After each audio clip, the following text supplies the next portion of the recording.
Luke here with Solid State Logic, and today we're taking a closer look at the SSL UF1 with Studio One.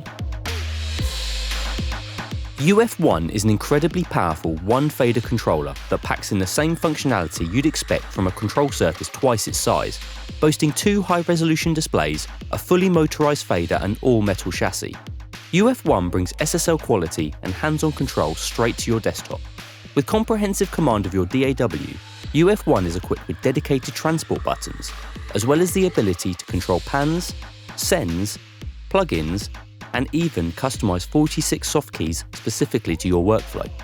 What's more, UF1 allows you to work with up to 3 different DAWs simultaneously and easily switch between them. What really sets UF1 apart is its integration with the SSL Meter plugin. Viewable in all its glory on the impressive 4.3-inch IPS display and completely controllable from the UF1 and the 360 plugin mixer. UF1 can be used on its own as your main DAW controller, or it can be partnered with the UF8 to give you an enhanced SSL control surface experience. It's also the perfect hardware expansion for the UC1 plugin controller, giving you direct access to 360-enabled channel strips and on-screen visual feedback of your EQ curves.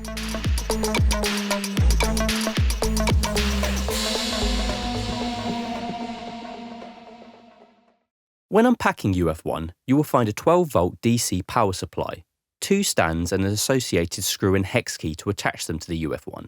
You'll also find a 1.5 meter USB-C type cable and handy C to A adapter should you require it. Flip the UF1 over and choose which set of pre-drilled holes to attach the stands to. Different hole pairs give you different angle options. You can even swap the rubber feet to the opposite end of each stand to allow for a steeper angle. Once your stands are set up, connect the UF1 to your computer via the USB-C port. The USB-A port labelled through is a built-in USB hub that can be used to chain through a UF8 or UC1, or it can be used for dongles. The 2 jack sockets are for connecting foot switches and can be assigned to door commands like play and stop. Now it's time to register our UF1 and download the required software. Registering UF1 allows you to claim your complimentary SSL Meter plugin license, so let's do that first. Go to the SSL website and log into your account, or create one if you need to. Once logged in, go to My Products, then click Register Product, then Register Hardware. Choose SSL UF1 from the drop-down list and fill in the form. The serial number of the UF1 can be found on the base of your unit. Once successfully registered, click on Get Your Additional Software. Then enter your iLok user ID and click Validate. Once validated by the system, click Deposit and then your Meter plugin license will be deposited into your iLok account. Open iLok License Manager and activate your SSL Meter plugin to your computer or iLok. Finally, head back to the SSL website and go to the Downloads page and filter the list to SSL 360. Download and install the SSL Meter plugin and the SSL 360 software itself, which is required for UF1 to function. Once SSL 360 is installed, launch the app. Your UF1 will appear on the home page, alongside any other SSL controllers you may have connected. The first thing you'll need to do is update the UF1 firmware via the Update Firmware button. Do not unplug the unit whilst this is in progress. Once the firmware update has completed, allow a bit of time for UF1 to reappear on screen.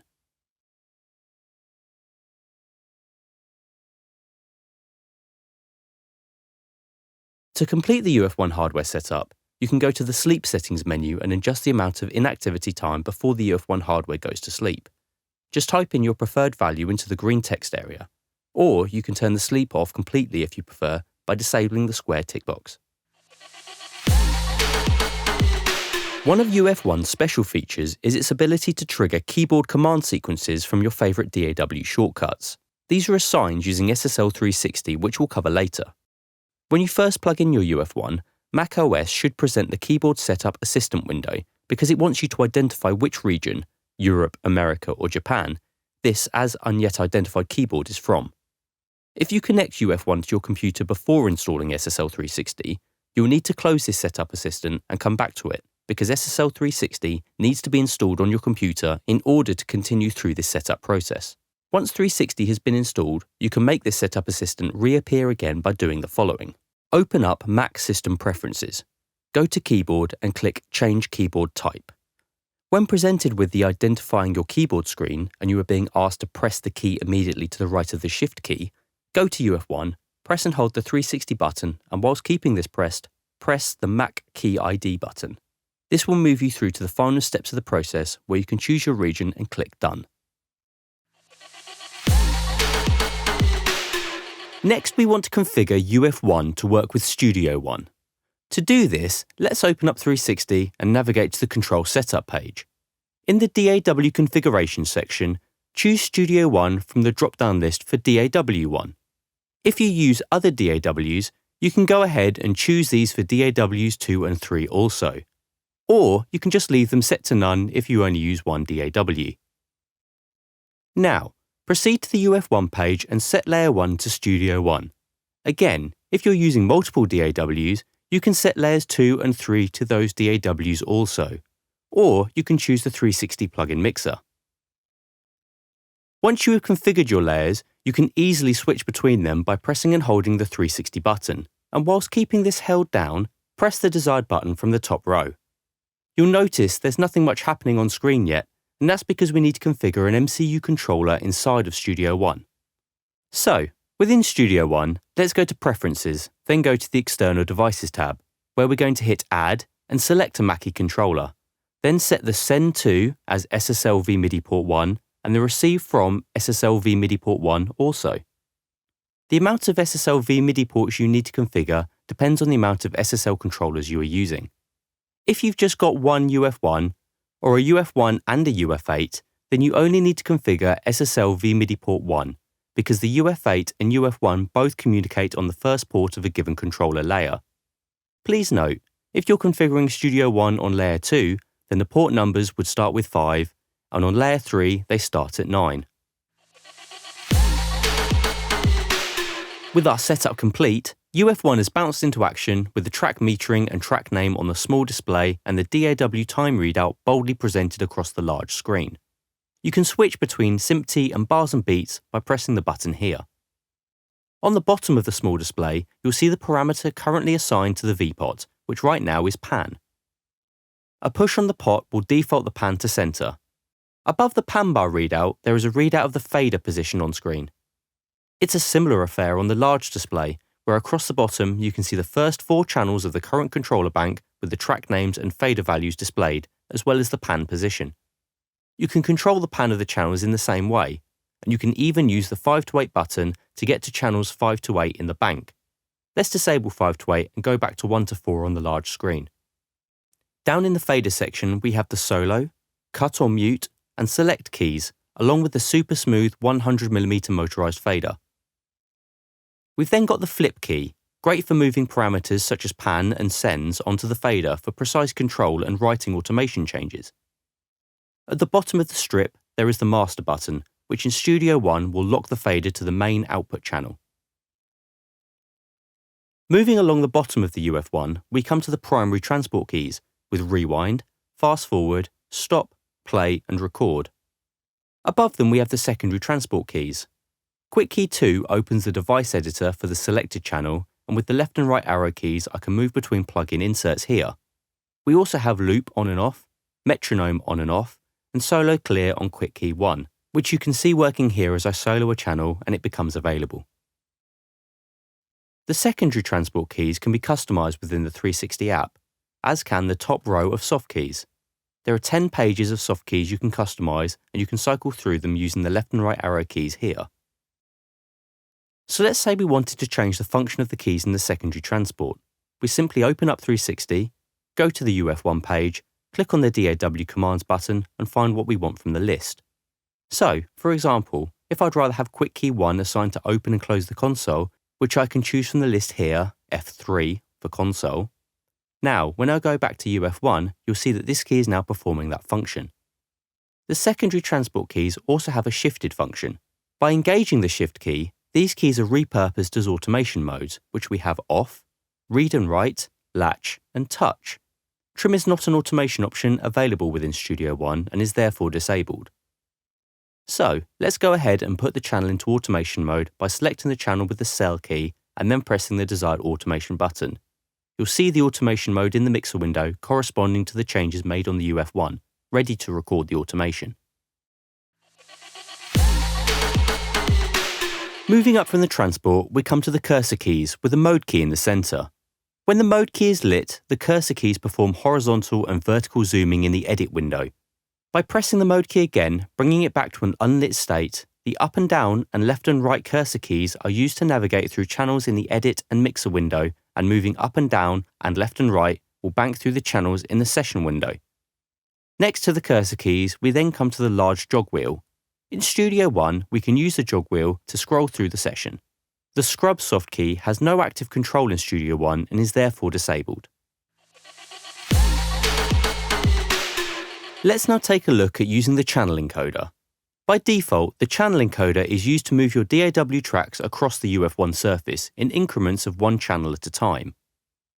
Pushing the channel encoder brings up a submenu with different modes it can be assigned to. To choose a different option, simply scroll until it's highlighted, then push to confirm. Fader cell mode allows us to move the focused fader within the confines of a bank of controller channels. For example, I have now changed UF1's fader so that it is looking at channel 5 in the current controller bank, which you can see in the top area of the display. You may need to use this function to access tracks at the end of your Studio One mixer when the bank of 8 faders UF1 is controlling butts up against the end of the session. Focus mode emulates the scroll function of a mouse. This can be a really nice way of controlling plugins or anything else on screen that responds to a mouse scroll operation. Simply open up a plugin, I've got Blitzer open here, and hover your computer mouse over a control and turn the encoder. Now I can dial in the perfect amount, just as if I was using analog hardware by letting my ears set the level instead of the mouse. The final channel encoder mode is volume, allowing me to control the system volume level from the UF1 if the audio device I'm using can be controlled by the operating system's volume up and down.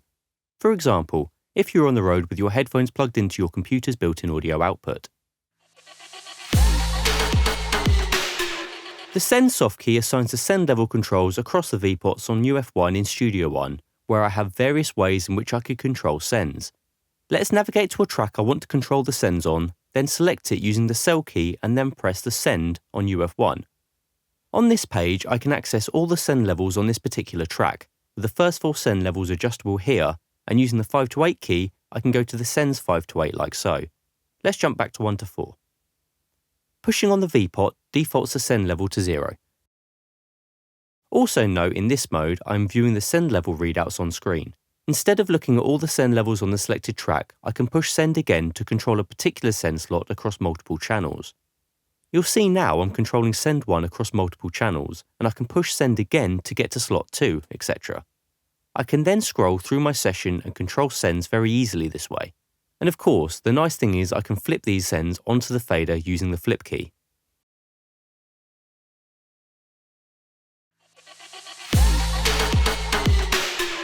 The plugin key puts the VPOTs into control link mode, which is how we can map the UF1 to control plugin parameters in Studio One. This will allow us to map the parameter controls of the VPOTs for each and every plugin in Studio One, setting up a customized layout to suit your workflow. So let's take a look at how we can set this up by opening the channel editor window using Quick Key 2 and selecting the plugin soft key. And now I can see all the plugins inserted on the currently selected track, and we're able to move between them using the previous and next keys until we have the plugin we want to control. So, in order to map the plugin parameters to the VPOTs, first we need to hit the cogwheel in the corner of the plugin GUI, which will open up the editor section here. Click the down arrow and select Control.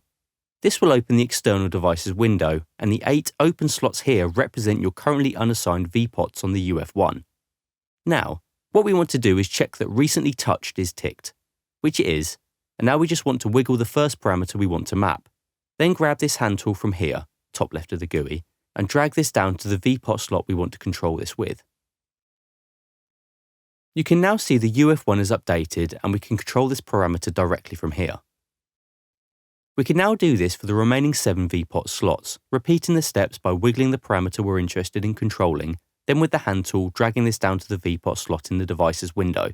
And now you can see that VPOT 2 is controlling the second parameter here too. You can access controls 5 to 8 via the 5 to 8 key. Now, your custom plugin is mapped and saved. We can replace parameter controls simply by working through the steps again and dragging the new parameter over an existing mapping, and this will update the UF1.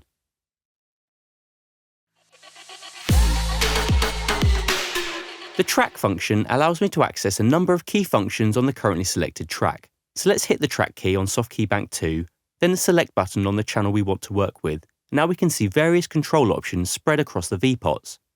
You can see on VPOT 1, I can now toggle the bypass on all inserts on the channel by clicking down, and on VPOT 2, I can turn the monitor functions on and off, and then VPOTs 3 and 4 allows me access to select the input and output routing. By hitting the 5 to 8 button, this then allows me to access the next 4 parameters, which allow me to toggle the mute of the send slots 1 to 4 across the VPOTs. In Studio One, we have the ability to map commands to the function keys, which on the UF1 are preset to soft key banks 7 and 8. With the ship Studio One mapping, these have been pre-assigned to features such as show inputs or console toggle. But by using the same editor window we use for plugin mapping, we can reassign these commands. So let's start by opening the channel editor window using Quick Key 2, accessing the editor by clicking on the cog again, then clicking on the small down arrow. Here beneath the assignable controls, I can see the F buttons with currently assigned parameters already associated with each F key. To reassign an F key control, I simply need to right-click on the button to bring up the Assign Commands window, then selecting a new option from the available list and pressing OK. Now, when I'm happy with the F key assignments, I can go back into 360 and jumping to soft key banks 7 and 8, we can rename the F keys to mirror the new assignments we've made in Studio One. Once you're done setting up the F keys, you can of course add further custom soft key assignments to any of the soft keys on UF1. Earlier in the video, we reassigned one of the secondary transport keys with a different DAW command. Now, let's take a look at reassigning a soft key to a keyboard shortcut. To do this, let's go into 360 and go to the Studio One layer. Let's go to the soft key bank 2 and reassign the click command. One of my frequently used commands is auto crossfade when editing vocal takes. This time, I'm selecting keyboard macro instead of DAW command. I'll need to enter Shift+X and then in the short label section, enter the macro name that will appear on the soft key label. Now, all I need to do is close the window to accept the new command, and now I can see my custom key command on the soft key bank of the UF1. If I were programming a more complex keyboard macro that contained multiple lines, you'll notice there's an option to add a delay time between the commands. This can be useful for more complex keyboard macro sequences, where software windows sometimes take a short time to open, ensuring the command is executed properly at each stage. Any changes you make to soft key assignments are automatically saved in the background for you by 360. But if you wish to save or load a different profile, for example a tracking configuration and a mixing configuration, you can do this via the Save and Load buttons on the left-hand menu. If you wish to reset a DAW profile to its factory ship settings, simply use the Revert button. When using UF1 with Studio One, there are 3 different modes we can choose from. We can toggle the different modes by simply pressing the Mode button, or we can jump straight to the desired mode by pressing and holding Mode and then using the options on the soft keys to jump straight to that mode. The default mode we have is General DAW, which is the mode we've been working in so far. When we change to DAW fader mode, the VPOTs will now control the fader levels for the 4 channels in the controller bank. We can access channels 5 to 8 by simply pressing the 5 to 8 button like so, but let's jump back to 1 to 4. The final mode is the SSL Meter mode, allowing me to directly control the SSL Meter plugin parameters. We'll cover this in a moment, but let's first briefly explore the UF8 and UF1 combo. The UF1 is a perfect complement to the UF8 control surface. As you can see, both controllers are in perfect sync, and as I select pan on one, the other unit follows. Same for sends. If I like, I can switch the fader on UF1 to control the master fader in Studio One, simply by pressing the master button. And then for even more flexibility, I can have the channel encoders working in different modes. For example, I can put the UF1 into focus mode, which emulates the mouse scroll, great for quick hands-on access to DAW parameters, whilst the channel encoder on UF8 remains in its default channel mode, allowing me to bank the control surface around the session one channel at a time. One of the primary applications of the UF1 is to control the SSL Meter plugin and deliver key information on your mix without cluttering your DAW view. We can access meter mode in 2 different ways. If you are on your DAW layer, then simply toggle to the yellow mode. You can also toggle into the meter mode when UF1 is assigned to the plugin mixer layer, but more on this later. As I insert the SSL Meter plugin onto my mix bus in the DAW, it automatically appears on the UF1 screen. We can toggle through the 3 different views of the meter plugin directly from the UF1 overview, to the analog meters, to the 31-band real-time analyzer.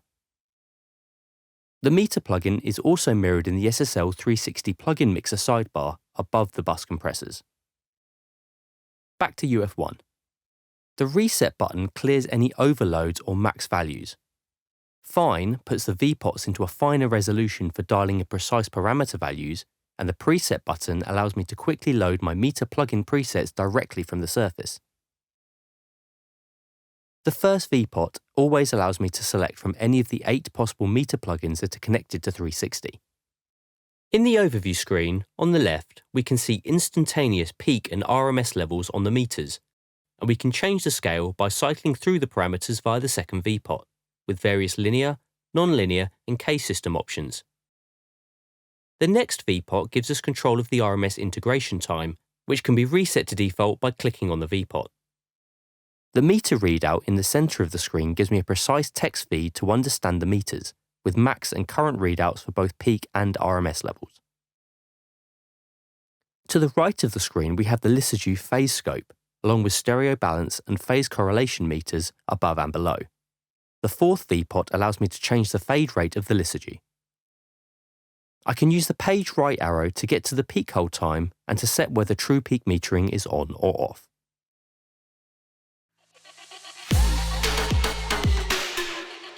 Moving to the analog view, we're presented with a VU meter readout by default, a trusted metering method for analog balances used in music studios for years. The VU meter display uses 2 needles to give insight to your mix, with the black needle displaying the current level and the red needle the max level. Amongst the parameters for the VU meter, we have the choice of picking between the +4 dBu 0 VU standard or the -2 dBu 0 VU standard. And to the right of that we have the reference level on the 4th VPOT, which allows us an easy way of tweaking the VU's operation to suit your preferred gain staging in the DAW. If you are using a VU meter as a critical part of your hybrid mixing system, then you would set the reference level to match your digital to analog converter's operating level. For example, for a +18 dBu system, set the reference to -18. Then if you use a signal generator to send a sine wave of 4 dBs higher, i.e. -14 dBFS, you'll see the VU readout as 0. Moving to the second parameter page, we have options for the max needle, allowing us to switch it off, give it a 2-second hold, or move it to an infinite max reading.